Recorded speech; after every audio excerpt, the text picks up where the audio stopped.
Cepat lagi je. Duduk. Ni awak datang ni apa ni? Jatuh. Okey, cari tempat ni. Susah lah sikit sebab dia pendalaman tapi okey lah. Ni awak jumpa bilik ni ada tanya siapa-siapa tak? Ada di kat bawah jumpa dengan macam makcik yang tengah Yelah bilik ni susah lah sikit sebab dia tingkat yang dua kan. Ni awak datang ni dah makan ke belum? Dah. Dah makan dah. Makan apa tadi? Makan nasi lemak macam tu lah. Ini dah kenyang lah ni. Okey. Bolehlah kita buat sesi ni. Okey, jadi sebelum saya nak teruskan sesi kita ni, terlebih dahulu saya mengucapkan terima kasihlah dekat awak sebab sudi menjalankan sesi dengan saya. Jadi saya akan perkenalah diri saya. Nama saya Nur Fadlina binti Muhammad Sofi alias Muhammad Sdi. Saya ni sebagai kaunselor pelatih awak. Jadi boleh awak kongsilah atau perkenalkanlah diri awak sedikit. Nama saya Maira, so perempuan saya Mai je lah. Dan usia saya 17 tahun dan saya ada 6 adik-beradik dan saya anak yang kelima. Okey. Jadi Mai saya panggil awak Mai kan. Okey. Mai. Mai ni anak yang kelima, ada seorang adik lah.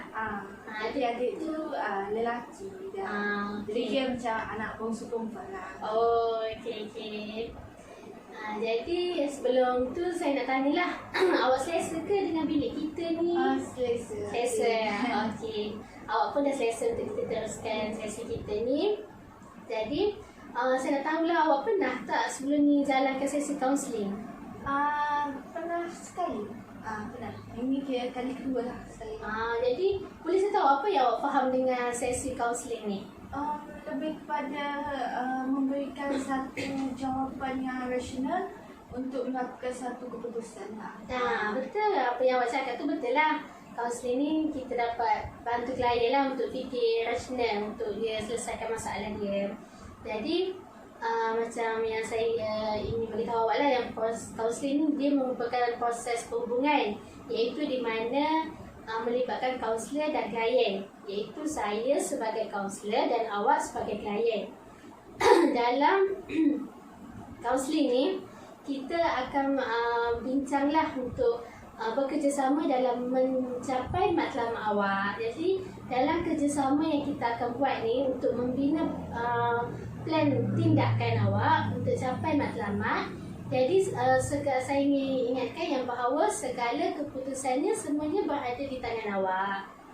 Adakah awak okey? Okey. Jadi dalam sesi kaunseling ni juga kita ada tanggungjawab, iaitu saya sebagai kaunselor, tanggungjawab saya sebagai kaunselor dan tanggungjawab awak sebagai klien. Jadi untuk saya jelaskan di sini, tanggungjawab saya adalah membantu awak untuk membina pelan tindakan yang awak ingin capai dalam menyelesaikan masalah awak. Manakala awak sebagai klien akan bertanggungjawab untuk memberitahu saya kalau sekiranya awak tidak selesa dengan keadaan sesi kita ataupun awak tidak dapat hadir, awak boleh maklumkan saya terlebih dahulu. Jadi itulah tanggungjawab kita lah dalam sesi kaunseling ni. Sesi ini kita akan jalan selama 30 hingga 45 minit. Jadi awak okey ke dengan 30 hingga 45 minit tu? Okey. Okey. Di dalam sesi 30 hingga 45 minit ni awak boleh je nak cerita apa masalah awak apa yang awak nak kongsikan, apa yang bermain dalam fikiran awak. Jadi awak boleh je kongsi dengan saya selama 30 hingga 45 minit ini. Jadi awak jangan risau pasal kerahsiaan awak ni. Tidak akan, sesi kita ni hanya dalam sesi kaunseling dan tidak akan luar daripada sesi. Kerana kita ada etika kerahsiaan. Awak tahu mengenai etika kerahsiaan? Ini pertama kali saya dengar, saya tak pernah dengar mengenai. Okey. Jadi etika kerahsiaan ni saya jelaskanlah kepada awak terlebih dahulu untuk awak mengetahui etika kerahsiaan. Dalam sesi kita ni kita ada etika kerahsiaan, Iaitu apa-apa je yang awak ceritakan hanya kita berdua je yang tahu, dan tidak boleh keluar daripada sesi ini.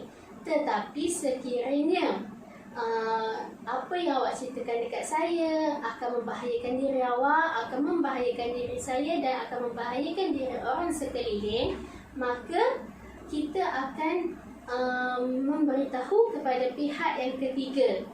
Adakah awak okey? Maksudnya pihak ketiga tu?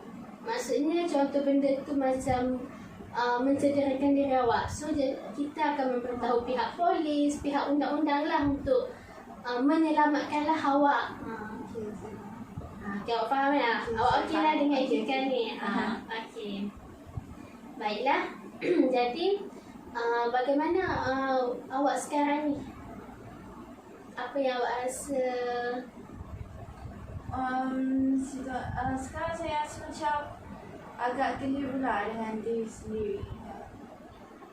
Keliru tu boleh awak ceritakan dengan lebih lanjut macam mana awak timbulnya rasa macam keliru? Saya mempunyai minat yang tersendiri, like semua kan ada minat masing-masing kan. Jadi awalnya minat kan benda yang bagus, tapi apabila minat tu tidak diberi sokongan ataupun pandangan yang baik daripada masyarakat dan termasuklah keluarga sendiri, benda tu yang memberikan saya kekeliruan. Adakah apa yang saya pilih ini akan memberikan kebaikan untuk saya, sedangkan saya memang betul-betul menyukai apa minat dan juga kejayaan impian saya inilah yang saya ingin capai. Okey, jadi awak keliru disebabkan oleh persekitaran awak lah. Ya. Maksudnya yang menyebabkan orang macam tak tidak memberi pandangan yang positif mengenai minat yang saya suka. Okey. Jadi boleh saya tahu apa minat awak? Minat saya lebih berminat dengan aktiviti sukan. Saya minat untuk belajar, tetapi sukan ni adalah salah satu perkara yang mungkin menjadi satu hobi untuk diri saya dan juga boleh menjadi satu kejayaan ataupun kejayaan untuk diri saya, iaitu minat yang paling saya lihat dengan jelas adalah saya berminat untuk menjadi pemain bola sepak. Agak kelakar untuk seorang wanita menyebut perkataan tersebut, tetapi itulah minat saya yang mungkin pandangan masyarakat agak tidak menyokong dan tidak memberikan pandangan yang baik. Okey, jadi awak minatlah dengan sukan macam lebih dikatakan macam lelaki lah kan, yang masyarakat yang membuatkan awak rasa macam keliru apabila masyarakat menyatakan yang permainan bola sepak ni hanya sekadar lelaki. Jadi membuatkan awak rasa macam awak sukalah untuk capaikan impian dan matlamat awak, sedangkan benda tu lah yang awak minat, benda tu yang awak nak capai lah dalam hidup awak. Jadi apa yang awak buat bila awak tahu ramai yang menyebabkan awak macam tak boleh? Kejayaan yang awak nak tu memang awak ni boleh dikatakan lain daripada yang lain, tapi benda tu lah yang istimewa dalam diri kita. Kita macam untuk apa kita nak jadi orang lain, untuk apa kita nak fikir apa yang orang cakap, menyebabkan yang awak bagi tahu yang awak keliru. Jadi saya nak tahulah bagaimana kalau awak mengatasi benda ni bila keadaan persekitaran membuatkan awak keliru ni. Okay, baiklah. Saya pun dah tahu yang awak terlalu minat dengan benda dengan inilah futsal ni. Jadi boleh saya tahu apakah masalah yang awak sukar untuk melibatkan diri dalam permainan bola sepak ni lah? Adakah ianya macam awak bagi tahu perspektif orang lain, pandangan orang lain tentang permainan bola sepak ni, ataupun benda tu memang melibatkan dalam diri awak? Maksudnya awak tak yakin ke? Boleh awak ceritakan lah. Boleh dikatakan kedua-duanya, seperti bagaimana ya, kita mulakan dengan perspektif orang, di mana kita tahu bola sepak ni dipandang sebagai permainan lelaki saja. Sebabkan mungkinlah bola sepak ni ialah tradisi yang sangat daripada dulu lagi lelaki, kerana wanita kan seseorang yang tidak mampu menonjol dalam bidang sukan pada waktu ketika dahulu. Tapi apa yang saya lihat, apa yang saya kaji zaman sekarang, banyak sahaja wanita yang lebih memenangi banyak pingat di luar sana, seperti sukan yang tidak dijangkau oleh lelaki sendiri, iaitu seperti ada salah satu wanita yang mewakili negara dan pernah memegang pingat juga dalam bidang mengangkat berat. Sedangkan kita tahu benda tu memerlukan tenaga yang agak luar biasa daripada jangkaan kita. Jadi bagi saya pandangan orang tu masih sama sampai ke hari ini, di mana wanita ini tidak mempunyai kekuatan dalam bidang sukan. Walaupun pilihan wanita ni, kalau kita lihat, kalau sukan sekadar bermain sukan yang agak tidak mencabar. Jadi bola sepak ni bagi mereka adalah salah satu sukan yang memang khas untuk lelaki, dan saya tidak setuju benda tu. Benda tu hanya dilihat lelaki kerana wanita tidak diberikan peluang untuk bermain. Sedangkan wanita mempunyai kehebatan sama seperti lelaki. Daripada segi training, daripada segi latihannya, semua sama seperti lelaki. Jadi bagaimana perspektif masyarakat itu tidak membenarkan wanita untuk bermain, sedangkan kebolehan itu tu tak sama. Ini bidang sukan. Jadi sukan ni hanya memerlukan latihan, kekuatan mental. Jadi apakah yang menyebabkan perspektif masyarakat tu katakan tidak daripada segi wanita untuk bermain? Kenapa? Jadi saya tertanya perkara tersebut. Jadi untuk bagi personal saya lah, kenapa saya tidak menonjolkan diri daripada bidang sukan adalah kerana bagi saya pandangan orang itulah yang membuatkan keyakinan saya macam sebagai wanita ni aku tak boleh buat ni. Itu pandangan saya. Terutama bila sukan ni training dia tak menentu. Contohnya kadang petang, kadang tengah-tengah malam pun dilakukan. Jadi untuk wanita, pandangan orang sekeliling akan merasakan wanita ni, wanita apa keluar pada waktu-waktu macam ni, macam itu pandangan orang. Jadi saya tidak menyukai pandangan manusia. Okey, jadi saya fahamlah melalui apa yang awak ceritakan lah. Maksudnya yang awak sampaikannya, awak ni keliru sebab awak nak kejar cita-cita awak nak kejar impian awak. Tapi awak masih dalam keadaan yang keliru dengan pandangan orang, dengan personal awak, iaitu awak tak yakin. Bagi awak pandangan orang ni maksudnya permainan bola sepak ni hanyalah tradisi untuk lelaki sahaja, kaum lelaki. Maksudnya tidak diberi peluang pun untuk kepada wanita. Seperti yang kita tahu lah, wanita ni macam main biasa lah kan, tak adalah macam lasak-lasak, dan benda tu macam menyebabkan menyekat lah bakat yang awak adanya. Okey, jadi betul lah kan apa yang saya rumuskan lah, apa yang awak cakap tadi. Jadi bila awak tengok persekitaran awak, semua yang cakap macam wanita ni tak elok keluar rumah, semua benda tu yang memainkan peranan awak, menyebabkan awak semacam awak sukar untuk pergi untuk menyertai permainan bola sepak ni lah. Jadi yang tu berkaitan dengan dikatakan dengan tanggapan orang sekeliling. Manakala bagi personal diri awak, yang saya tengok, yang awak bagi tahu saya tadi adalah awak ni kurang keyakinan, betul? Ya. Jadi awak kurang keyakinan. Jadi boleh awak jelaskan lagi apa yang menyebabkan awak ni kurang keyakinan untuk awak menyertai permainan bola sepak, sedangkan saya tahu yang awak ni berminat. Jadi apa yang menyekatkan awak?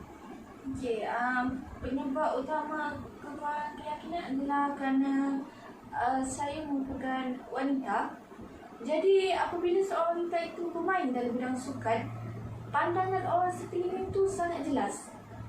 Dia akan menjadi satu macam mana ya saya ingin katakan, macam bila kita berada dalam perlawanan ataupun kita menyertai mana perlawanan, apabila kita sedang bertanding dan para lelaki memandang kita, itu memberikan satu gambaran macam untuk orang-orang masyarakat akan memandang sebagai wanita ni selayaknya lebih sopan.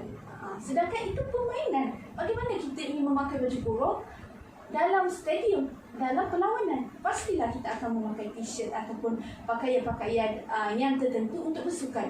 Jadi apabila benda tu pandangan manusia melihat kita seperti kita melakukan satu kesalahan, itu menyebabkan keyakinan kita, keyakinan saya lah, makin hilang. Kerana saya rasakan macam pandangan orang tu terlampau negatif untuk seorang wanita bersukan. Okey. Jadi awak tak yakinlah dengan pandangan orang menyebabkan awak rasa macam awak sebagai wanita tak mampu untuk tonjolkan diri awak. Ya, Ah. saya rasa begitu. Jadi dekat sini kita dapat tengoklah yang awak ni kuranglah keyakinan untuk capai cita-cita awak. Jadi boleh saya tahu sebelum ni awak pernah ke cuba bermain permainan bola sepak untuk awak atasi keyakinan dalam diri awak tu? Jujur kalau suka lain saya pernah, tapi bola sepak saya tidak pernah sebab anggapan bola sepak agak tinggi berbanding suka lain.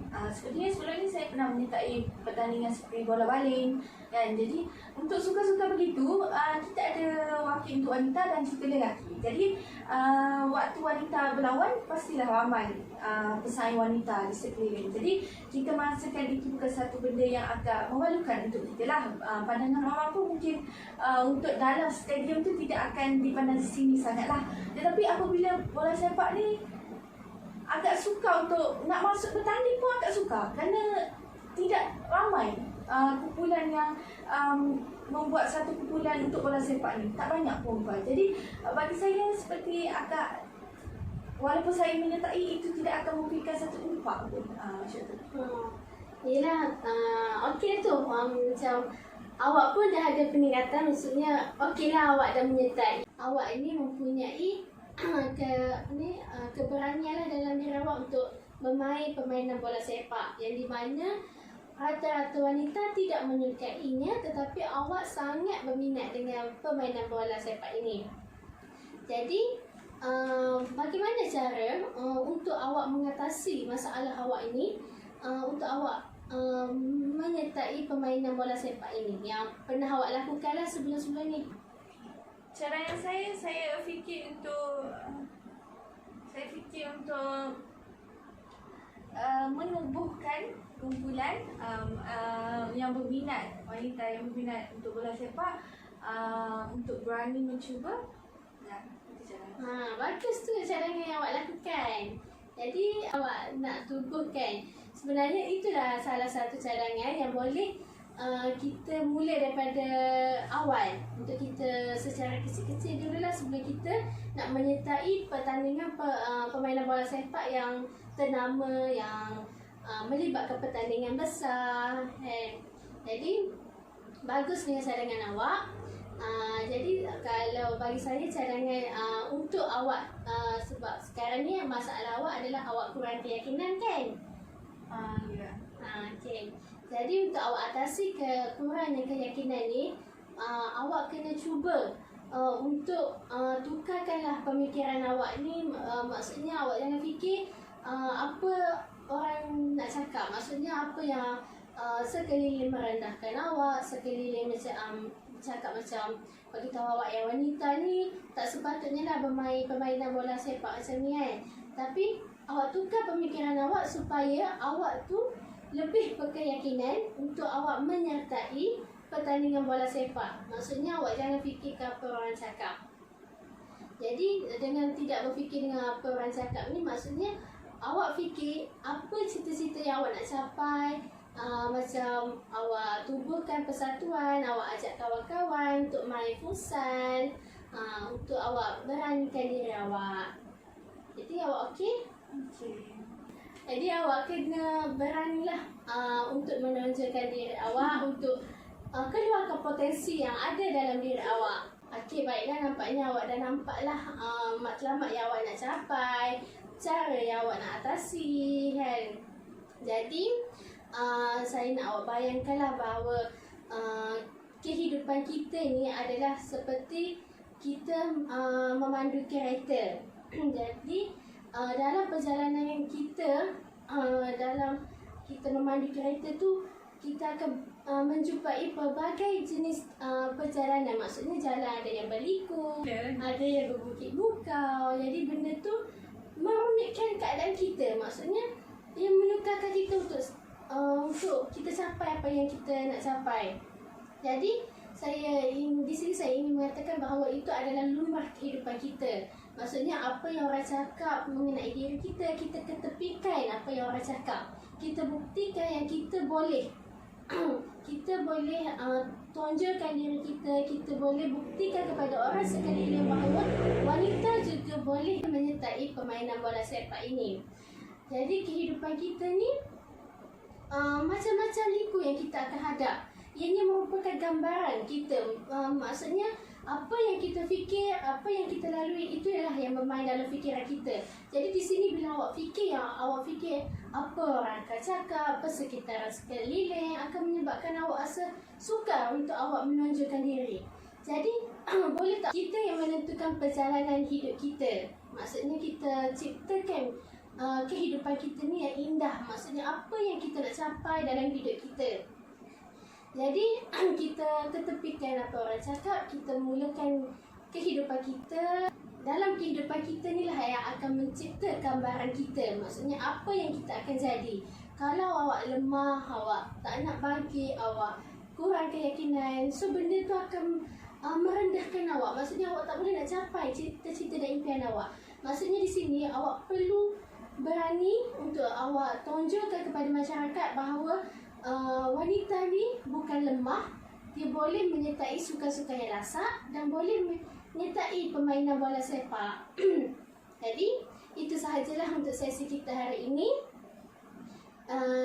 Kita akan teruskanlah untuk kita membina plan tindakan kita yang seterusnya pada sesi kita akan datang. Jadi awak setujulah untuk kita teruskan sesi kita yang akan datang? Ya, saya setuju. Okey. Nanti kita di sesi yang akan datang kita akan cerita dengan lebih lanjut lah bagaimana cara dia. Lepas tu kita akan tengoklah perkembangan diri awak ni untuk sesi yang akan datang. Iaitu awak setuju untuk sesi datang pada masa yang sama minggu hadapan, awak setuju? Ya, Okey, baiklah. Awak setuju, jadi kita tamatkan sesi kita dulu pada hari ini. Kita jumpa pada minggu hadapan untuk sesi kita seterusnya. Terima kasih.